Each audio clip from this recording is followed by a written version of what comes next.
The idea of New Beginning Church started way before Gaudence and I's time. I remember talking to pastors from Community Pentecostal Church in New Orleans, like the founder, Bert Lira, who said there were times where he would just stop in Rockland and just cry out to God and say, Lord, would you raise up churches in this community?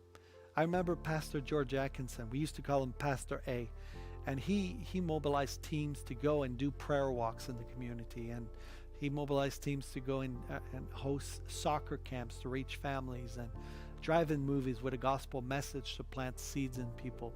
I remember Pastor Brian Eggert, who was practically a mentor in my life, built so many relationships over the years.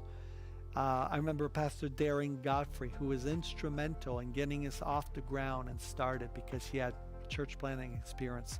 And even today, we still have a great relationship with our mother church community, with Pastor Jeff Hillier and his team that helped us and came alongside when we were purchasing the land on Caron Street for our future building. And all through that time, the district came alongside because they believed in the dream of seeing a church in Rockland, and they poured resource and financial help.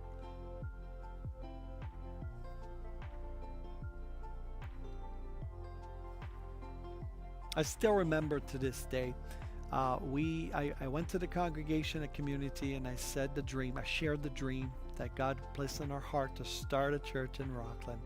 And we asked the congregation, we said, no pressure, don't feel obligated, but we want you to pray though. Pray about this, and if God stirs anything in your heart, then come back and let us know. And we had no idea how many people would come back. And a week after that Sunday, we had 19 people say, hey, I'm going to serve, I'm going to help. Me and my family were on board. Some of them said we're going to serve for 3 months. They lived in Ottawa or lived in in Orleans, and they said we're going to drive for 3 months to your church, and we're going to sow and we're going to serve however you want us.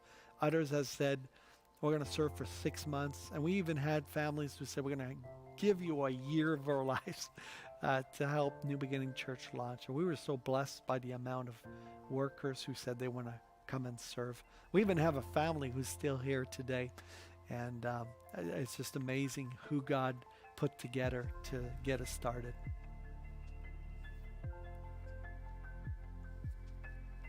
My wife and I arrived in the month of February of 2009 to Rockland. At the time we lived in Montreal, and I was doing the traveling from Montreal to Rockland until we found a home in the month of February. And the church actually started in November of 2009. And, we had about 8 or 9 months of, preparing, meeting with the core group, lots of prayer with the core group and things like that. What a lot of people don't know is that we were actually supposed to start in the month of September. We had arranged with the hotel to rent one of their rooms, and we were really excited. It was a brand new hotel at the time, and it was a nice hall. In fact, we kind of knocked on every door in Rockland that was available to start, and two of them, the YMCA came back and the hotel came back saying you could use the facility, and we were very excited about that. We advertised, we got everybody excited about the launch, and then at the last minute, we hear that we can't use the hotel anymore because what was happening is that they had lots of weddings on Saturdays, and they couldn't find someone to clean between the Saturday nights and the Sunday mornings when we arrived. And when we offered to do it, they said our insurance wouldn't allow that. So at the last minute, the door was closed at the hotel. So we went back to the YMCA saying, hey, can we rent your facility again? And they said, we just rented it out to another organization that's starting this Sunday. So the last minute, the door closed, and we were like, wow, we're kind of discouraged. And the people there were praying, were calling on God, saying, God, it's not possible that you let us here in order for us to just, fail. And, we felt like we were facing a Red Sea, and we needed God to open that Red Sea for us. So the church was in prayer. I remember one Sunday afternoon, my wife and I are looking at different options, and we found something that we weren't really at peace with. It would ask us to change the day and change the time, and there's so many complications for that hall. And we just didn't have a peace, and we just knew it wasn't the way the Lord wanted us to go. He had something else. I remember that same Sunday I went to Walmart to do some errands, and I met one of our members of our core group that was there, a gentleman, and he said to me, he said, did you check with the schools? And I was like, of course we checked at the schools. That's the first place we did. And we checked, I think there was like 5 or 6 schools at the time, and all the schools came back to me saying, we're willing to let you rent it for 1 week or 2 week or for an event, but we can't really make a commitment or contract or long-term contract with you guys because we want to leave it open for other organizations as well. So I told them that. I went back home, and I went to bed at night. I got woken up during the middle of the night, and I kept thinking about what this man said. Did you check with the schools? And I concluded that the Lord was asking me to go back to the schools. And so 8 o'clock the next morning, I go to school number 1, get the same response. We're willing to rent it to you once or twice, but not for a long term. School number 2, I changed my pitch. I'm kind of saying, can we rent it for a few months just to get started? And then I was thinking in the back of my mind, we'll get an opportunity. God will open a door after, once we kind of started. And they said the same thing. I go to school number 3, and what I did not know is that they had a change of principal. And I get to the principal. He's happy to see me, big smile. The principal of Carrefour Jeunesse, a public French public school. And I get there, and I'm saying the same speech. Can we rent it for a couple months to get started? And he says, I'm going to stop you there. We're only interested in a long-term contract right now. And I started smiling because I was like, well, I thought you didn't want a long-term contract, but hey, we'll take a long-term contract. So that was the beginning of our services on Sundays, and we were able to start. We did a lot of setup and tear down back in those days. We had to put the stereo up and the sound system. The chairs we were sitting on are not as comfortable as we're sitting today. We had school chairs, right? And they were not comfortable, but yet the people were excited. They had a vision. They were just happy to be part of something in the community and to produce change and to allow for a place of worship to start. And so that was just wonderful days.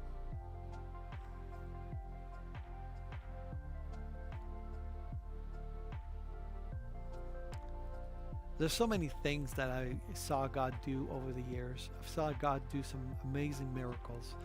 I think the biggest miracle I've seen over the years is the miracle of new life, where it changed life and also new life, where that word, the name of the church speaks well for itself, that many people experience a new beginning with God.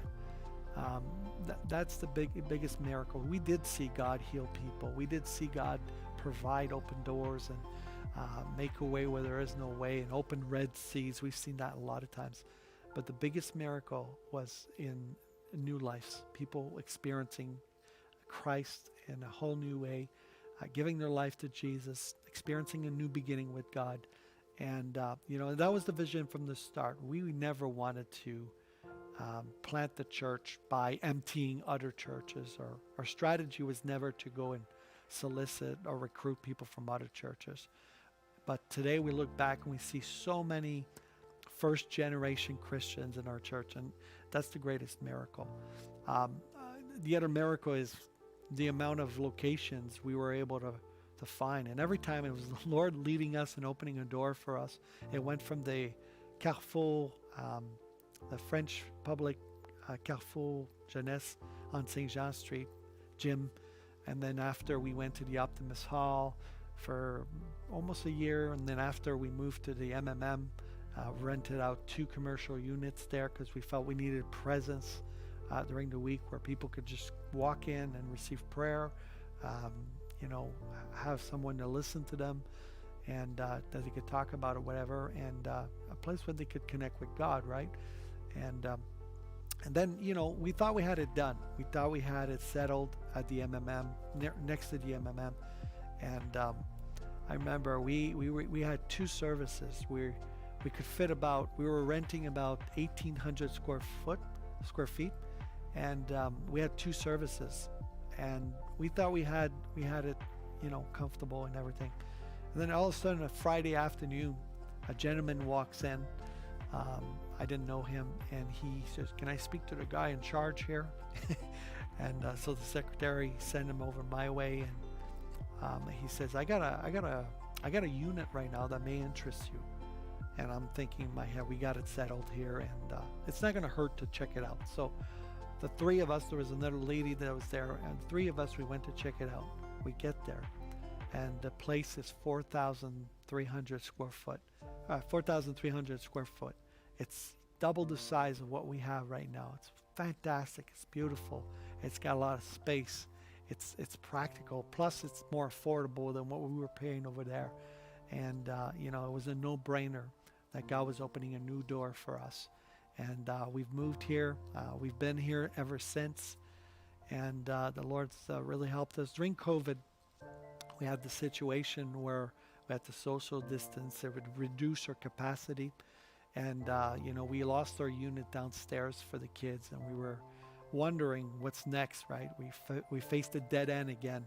And the last minute, we're not even talking a month ago, God opened another unit for us that we're able to get more space to do what we're supposed to do. So we thank the Lord for those miracles. Another miracle is the workers. I remember at the beginning, it was hard to find, workers. We had a lot of people who wanted to serve, but not everybody was gifted in certain things that, like worship and things like that. And I remember God speaking to Patricia in Montreal to help us with worship for a time in our church. And she would get on the bus, the Greyhound bus, on a Saturday, and she would come to our house and sleep there.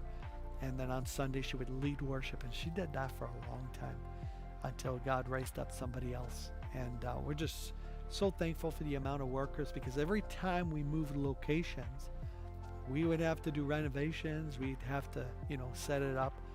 There was one time we had to do a zoning change, and that required so many renovations. And God always provided workers for His church, and we're so grateful for these different things that He's done over the years.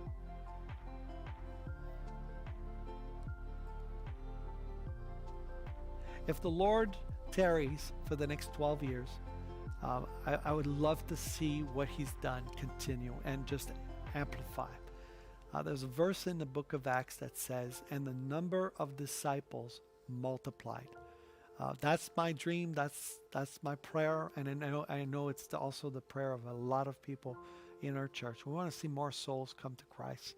We want to see more people who are unreached, unchurched, come to Christ and know Him in the region of Prescott Russell. And if the Lord allows it, we're going to continue to do that. We got dreams, we got vision as we go forward. But during this anniversary, we are so thankful for what the Lord has already done. And I want to take a moment to wish everyone at New Beginning a happy anniversary.